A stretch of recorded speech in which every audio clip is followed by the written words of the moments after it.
تذكر يوما كنت تعانق دمعة الفكر تناجي الله في صبر وترجو رحمة تسري فعاش القلب إخلاصا وصرت تحومك.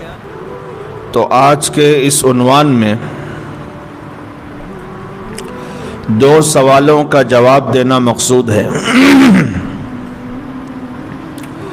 پہلا سوال تو یہ ہے کہ ہمارے دنیا میں آنے کا مقصد کیا ہے، اور دوسرا سوال یہ ہے کہ ہماری محنت کا دائرہ کیا ہے، کس دائرے میں اور کس سرکل میں ہمیں محنت کرنا چاہیے. اسی طریقے پر سب سے پہلے سوچنا چاہیے کہ ہمارا مقصد کیا ہے دنیا میں آنے کا. قرآن اور حدیث میں غور و فکر کرنے کے بعد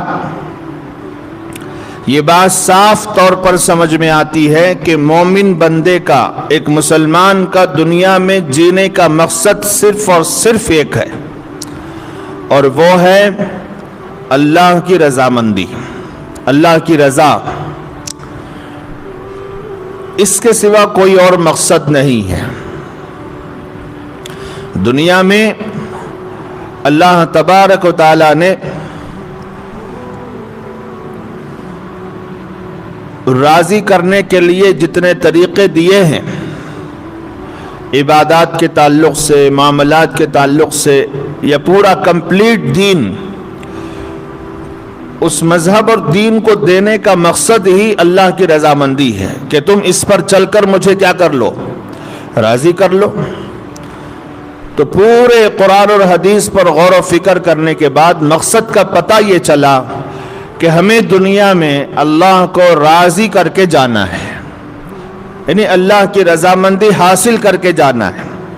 ایک سوال تو حل ہو گیا. اب دوسرا سوال یہ ہے کہ اللہ کی رضا کو پانے کے لیے ہمیں کیا کرنا چاہیے، اس کا دائرہ کار کیا ہے، ہماری محنت کا دائرہ کیا ہونا چاہیے.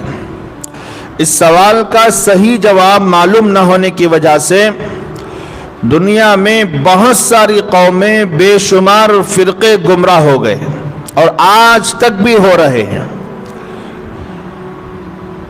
پہلا سوال تو سب کو معلوم ہے کہ ہمیں اللہ کو راضی کرنا ہے، اس کا جواب سب کو معلوم ہے. ساری قومیں جانتی ہیں کہ ہمارا جو پیدا کرنے والا خالق ہے ہمیں اسے راضی کرنا ہے. لیکن یہ دوسرا جو اہم سوال ہے کہ اسے راضی کرنے کے لیے محنت کا دائرہ کیا ہونا چاہیے، کیا طریقہ کار ہونا چاہیے، اس میں بہت ساری قومیں، بے شمار فرقے گمراہ ہوئے اور ہو رہے ہیں. اس لیے کہ انہوں نے منمانی طور پر کچھ طریقوں میں، کچھ عجیب و غریب حرکتوں میں اللہ تعالیٰ کی رضا کو مضمر سمجھا، یعنی اپنی طرف سے کچھ باتیں گھڑ لی اور سمجھا کہ یہ اگر ہم کر لیں گے تو اللہ راضی ہو جائے گا. اسی میں اللہ کی رضا کا راز چھپا ہوا ہے. حالانکہ اللہ تعالیٰ نے جس طرح مقصد کو واضح کر دیا ہے، اسی طرح مقصد کو پانے کے لیے طریقہ کار بھی متعین کر دیا ہے، فکس کر دیا ہے. مقصد بھی بتایا ہے اور مقصد کو حاصل کرنے کے لیے طریقہ بھی بتا دیا ہے. قرآن میں اللہ تبارک و تعالیٰ نے رہبانیت کا ذکر کرتے ہوئے ارشاد فرمایا وَرَهْبَانِيَّةً ابْتَدَعُوهَا مَا كَتَبْنَاهَا عَلَيْهِمْ. اور جہاں تک رہبانیت کا تعلق ہے وہ انہوں نے خود ایجاد کر لی تھی، ہم نے اس کو ان کے ذمے واجب نہیں کیا تھا. عیسائیوں میں جو رہبانیت کا مسئلہ ہے اس کے تعلق سے اللہ نے کلیئر کر دیا کہ وہ رہبانیت کے نام پر جو کچھ بھی کر رہے ہیں وہ سب انہوں نے اپنے من سے گھڑ لیا ہے، ہم نے اس کو ان پر واجب یا ضروری قرار نہیں دیا. قرآن میں اللہ نے اس کی پوری وضاحت کر دی. ابتداء کے معنی ہے خود ہی تراش لینا، خود ہی گھڑ لینا. جس میں اللہ کی طرف سے کوئی ہدایت نہ آئی ہو، نبی پاک صلی اللہ علیہ وسلم نے کوئی بات ارشاد نہ فرمائی ہو، اس کا نام ہے ابتداء۔ اسی ابتداء سے بنا ہے لفظ بدعت، اسی ابتداء سے بنا ہے لفظ بدعت۔ بدعت بھی وہی معنی میں ہے، یعنی اللہ اس کے رسول نے جن باتوں کو نہ تو کرنے کا حکم دیا، نہ ہی کر کے بتایا، اور نہ ہی اس زمانے میں کوئی اس کا ثبوت تھا، اب لوگوں نے اسے شروع کر لیا اور اسے دین کا کام، ثواب کا کام سمجھ کر کر رہے ہیں، تو سمجھ جائیے کہ وہ ابتداء ہے، بدعت ہے۔ جیسے رہبانیوں نے، عیسائی راہبین نے اللہ کی رضا حاصل کرنے کے لیے اپنے طریقے پر کچھ طریقے گھڑ لیے، منمانی اور من گھڑت طریقے گھڑ لیے، اس کو بدعت کہیں گے۔ تو آج کے مسلمان یہ جو کچھ کر رہے ہیں، نئے نئے طریقے پر عمل کر رہے ہیں، وہ بدعت کیسے نہیں ہوگا؟ اگر انہوں نے نئے نئے طریقوں پر عمل کر کے گمراہی اختیار کر لی، تو آج کا مسلمان بدعتوں پر عمل کر کے عاشق رسول کیسے بن گیا؟ اگر وہ گمراہ ہیں تو آپ بھی کیا ہیں؟ گمراہ ہیں بھائی۔ حالانکہ ایسا ہوتا نہیں، ان کو تو گمراہ سمجھا جا رہا ہے، خود بدعتی، مسلم بدعتی ایک راہب کو گمراہ سمجھتا ہے۔ کیوں؟ کیونکہ اللہ کو راضی کرنے کے لیے اس نے جو طریقہ لیا، وہ اس کا حکم اللہ نے بھی نہیں دیا اور ان کے نبی نے بھی نہیں دیا۔ تو ٹھیک وہی مسئلہ تمہارے پاس بھی ہے، ٹھیک وہی سن یہاں بھی چل رہا ہے کہ دین کے نام پر، اسلام کے نام پر، اولیاء اللہ کی محبت کے نام پر، عشق کے نام پر، الفت کے نام پر جو کچھ بدعاتیں، خرافات، رسومات، رواجات آج مسلمانوں کے گھروں میں چل رہے ہیں، کیا وہ بدعت نہیں ہے؟ کتنی بدعتیں آج ہمارے معاشرے میں ہیں۔ اگر عیسائی راہبین نے منمانی طریقوں پر عمل کر کے ابتداء کیا، بدعتی بن گئے اور اللہ کی نظر سے گر گئے، تو آج کا مسلمان بدعتوں پہ عمل کر کے محب رسول کیسے بن سکتا ہے؟ عاشق رسول کیسے بن سکتا ہے؟ اللہ کا جو بھی نیک بندہ انبیاء، صدیقین، شہداء کے راستے پر چلے، وہ صالح ہے۔ اسی میں تمام اولیاء اللہ ہیں، اسی میں تمام کیا ہیں؟ اولیاء اللہ۔ صالحین میں ہی تمام اولیاء اللہ آ جاتے ہیں۔ تو تمام اولیاء اللہ کے نقش قدم پر کوئی چلے تو وہ کامیاب ہوگا کہ نہیں ہوگا؟ چلے، ناٹک نہ کرے۔ فرق یہی ہے بھائی۔ عرس کر کے خوش ہو جاتی لوگ، ہمیں ولیاء کے محبہ، ہمارے سے زیادہ اولیاء اللہ کو کون بھی چاہتا نہیں۔ دیکھو سال سال کون عرس منا رہی سو، ہمیں عرس منانے سے اگر تمہیں اس ولی کی شفاعت نصیب ہو جائے یا وہ ولی تم سے خوش ہو جائیں، تو اس کی ایک دلیل پیش کر دو، ہم بھی انشاءاللہ 6 مہینے میں ایک بار عرس منائیں گے 3 مہینے میں ایک بار منائیں گے۔ کیا بھائی؟ پاگلوں، ذرا ہوش کے ناخن لو۔ اولیاء اللہ کے نقش قدم پر چلنے کا حکم دیا ہے، ان کی قبروں کی پوجا کا حکم نہیں دیا ہے، ان کی قبروں کا عرس منانے کا حکم نہیں دیا ہے، ان کی قبروں کو سجانے کا حکم نہیں دیا ہے، ان کی قبروں پر ہاتھ پھیلانے کا حکم نہیں دیا ہے، ان کے نقش قدم پر چلنے کا حکم دیا ہے۔ لیکن یہ بات نہیں سمجھائیں گے، نہیں سمجھائیں گے۔ اگر یہ بات عام مسلمان کو جو اس کام میں، بدعت کے کام میں مبتلا ہے، اسے سمجھ میں آ گئی تو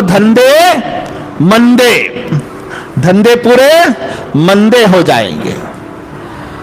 تو یہ ہے اصل مارکیٹ میں چل رہا ہے، ایک قسم کا فراڈ ہے، یہ اسکام ہے۔ یہ اولیاء اللہ کے نام پر، ان کی محبت کے نام پر قبروں پر شرک سکھایا جا رہا ہے۔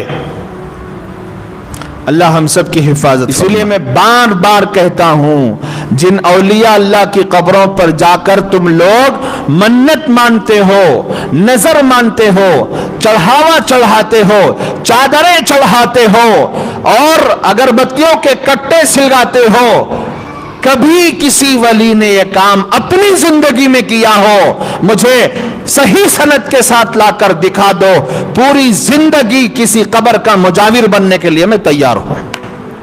اس سے بڑا چیلنج کیا ہو سکتا ہے بھائی؟ نہیں کر پائیں گے۔ یہ سارا ناٹک اس ولی کے انتقال کے بعد شروع ہوا ہے، ان کی زندگی میں نہیں ہوا۔ ان کی زندگی میں ہوتا تو وہ چھوڑتے۔ خواجہ نظام الدین رحمت اللہ علیہ کی زندگی میں کوئی ان کی پوجا شروع کر دیتا، کوئی ان کے سامنے سجدہ کرتا تو چھوڑ دیتے، وہ لات مار کے اپنے دربار سے بھگا دیتے۔ لیکن مرنے کے بعد کون پوچھنے والا ہے بھائی؟ خیر، یہ بنیادی وجہ بتا رہا ہوں۔ جن مسلمانوں کا ایمان اللہ کی ذات پر کمزور ہوتا ہے ان کو ایک محسوس طریقہ چاہیے عبادت کا، سمجھے؟ ان کو ایک ایسی جگہ چاہیے جہاں ان کے سامنے کوئی ہو، وہ ان سے مانگے۔ تب تک ان کو تسلی نہیں ہوگی کہ ہم نے کچھ مانگا ہے، ہم نے کچھ منت مانی ہے، نظر مانی ہے، تب تک ایسے لوگوں کو تسلی نہیں ہوگی۔ اسی قسم کے کمزور ایمان والے مسلمان یہ قبروں کی پوجا میں ملوث ہیں اور اس کا فائدہ اٹھاتے ہیں یہ وہاں بیٹھے ہوئے مجاور ہیں۔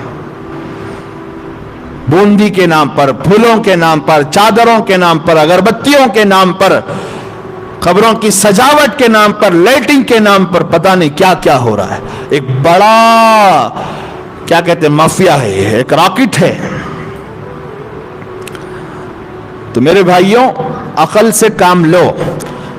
تمام اولیاء اللہ قابل اتباع ہیں، یہ بات نہیں سنتے، سنیں گے بھی تو سمجھیں گے نہیں۔ تمام اولیاء اللہ کی تقلید کرنی چاہیے مسلمانوں کو، تمام اولیاء اللہ کے نقش قدم پر چلنا چاہیے۔ انہوں نے اپنی زندگی میں اپنے ماننے والوں کو جو راستہ دکھایا اس راستے پر ضرور چلنا چاہیے۔